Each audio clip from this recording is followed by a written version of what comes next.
বোকাজানত জব্দ বৃহৎ পৰিমাণৰ কাঠ। বোকাজান বন বিভাগৰ নেতৃত্বত জব্দ মূল্যৱান কাঠসমূহ।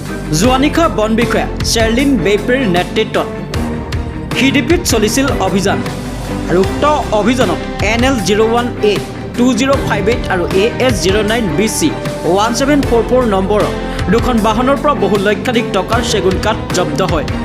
বন বিভাগৰ লোক গৈ পোৱাৰ পূৰ্বে সৰবৰাহকাৰীসকল পলায়ন কৰে বুলি জানিবলৈ দিয়ে আৰু বৰ্তমান বাহন দুইখন বন বিভাগৰ কাৰ্যালয়ত ৰাখি থোৱা হৈছে। যোৱাকালি সিডিপি ৰাস্তাতে ধৰিলোঁ।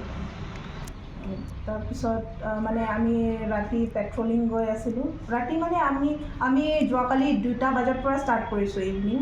তাৰপিছত আমি ৰাতি 12:05 হৈ গ'ল আৰু তেতিয়ালৈকে আমি কৰিছোঁ, কিন্তু আমি ধৰিছোঁ 10:20 এনেকুৱা মাজতে ধৰিছোঁ আমি ৰাতি।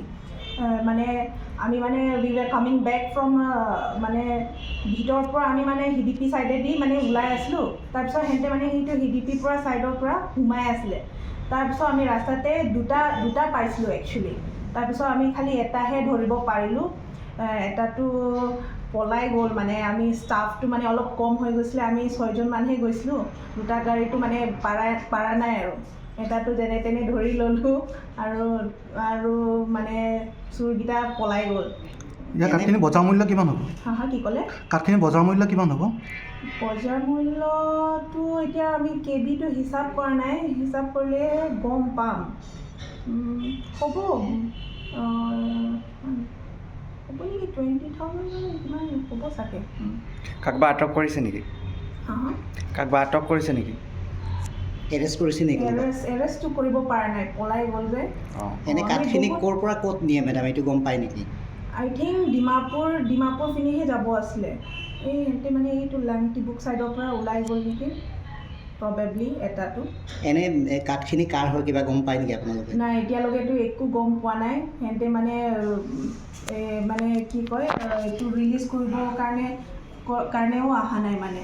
সেইকাৰণে এতিয়ালৈকেতো আমি গম পোৱা নাই কোন হয় বুলি। পিছত সিহঁতে মানে অফিচত আহিলেহে আমি গম পাম আৰু। নেক্সট আপোনালোকৰ এনেকুৱা বন ধ্বংসৰ এগেইনষ্টত আপোনালোকে কি অভিযান চলাই যাব? আপোনালোকৰ নেক্সট ষ্টেপবিলাক কেনেকৈ হ'ব?